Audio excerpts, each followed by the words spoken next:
Bonjour, bienvenue au message lumière de la famille Myriam. Je suis heureuse de terminer le temps de Noël avec toi à travers cette journée où on se rappelle le baptême de Jésus.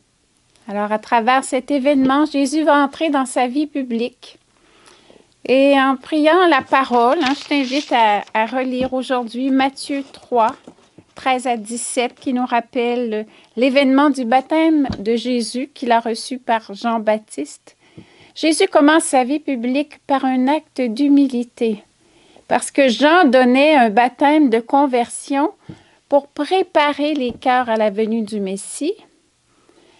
Jésus est le Messie et il commence par aller lui-même se faire baptiser en signe de repentance, lui qui est sans péché. Puis d'ailleurs, Jean le reconnut puisqu'il a dit « C'est moi qui ai besoin d'être baptisé par toi et c'est toi qui viens à moi. » Jésus lui répondit « Laisse faire pour le moment, car il convient que nous accomplissions ainsi toute justice. » Jésus ne veut que la volonté du Père. Je ne sais pas s'il savait d'avance que le Père se manifesterait, mais il choisit toujours le chemin le plus humble pour nous rejoindre et souvent il nous surprend. Quand il dit à Jean « Laisse faire ainsi l'événement », est-ce qu'il ne t'arrive pas aussi que tu es invité à laisser faire les événements comme ils se présentent? Parce que Dieu s'y cache toujours pour réaliser son plan d'amour, non pas à notre manière, mais à la sienne. Et voilà que Jésus est manifesté comme le Fils bien-aimé du Père, en qui il met toute sa joie. Et nous savons maintenant que cette parole, on peut se l'approprier parce que en Jésus, on est maintenant fils et filles de Dieu.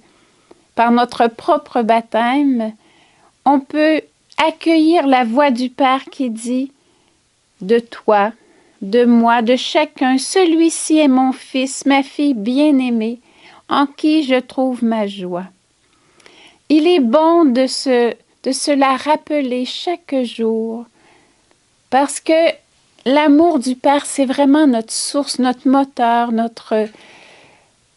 là où on puise, je dirais, toute l'énergie qu'il faut pour pouvoir, à notre tour, donner notre vie aux autres, aimer ceux qui nous entourent, d'un véritable amour, du même amour que le Père nous aime.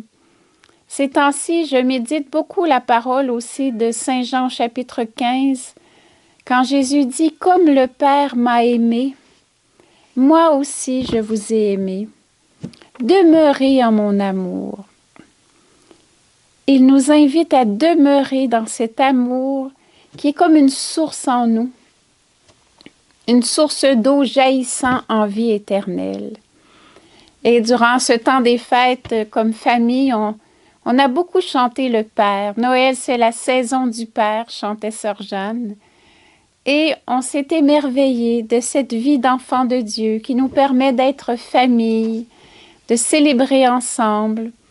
Puis on est interpellé aussi à développer encore plus cet amour agapé entre nous, cette délicatesse de charité, parce que c'est à l'amour que vous aurez les uns pour les autres que l'on vous reconnaîtra pour mes disciples.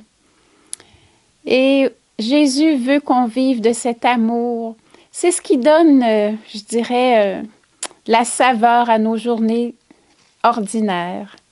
Puis là, on va entrer dans ce temps ordinaire. Puis je demande vraiment au Seigneur que tu puisses le vivre d'une manière nouvelle, imprégné de cette expérience, de cette conviction que tu es aimé du Père infiniment et qu'il a mis en toi à travers son Esprit Saint. L'amour de Dieu a été répandu dans nos cœurs par l'Esprit Saint qui nous a été donné, nous dit Saint Paul dans Romains au chapitre 5, verset 5. Cet esprit, il t'habite, il est une source, puis il veut animer tes relations, te rendre heureux. Jean-Baptiste, dans le texte d'hier, on disait il faut que Jésus grandisse et que moi je diminue, et c'est une joie parfaite. Ben, je te souhaite de l'expérimenter, que Jésus grandisse en toi, que son amour s'épanouisse en toi. Et si des fois les événements viennent écorcher ton moi, un peu ton amour propre, bien, réjouis-toi. C'est l'interpellation personnelle que j'ai eue. Me réjouir parce que ça veut dire que Jésus va prendre plus de place.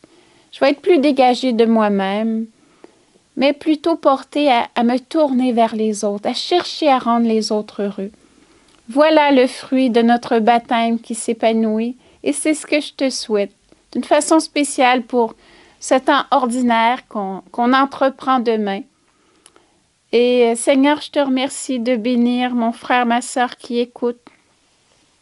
Je te demande de prononcer sur lui, sur elle, cette parole agissante. Tu es mon fils, tu es ma fille bien-aimée. En toi, j'ai mis tout mon amour. Bonne journée, bon dimanche. À bientôt.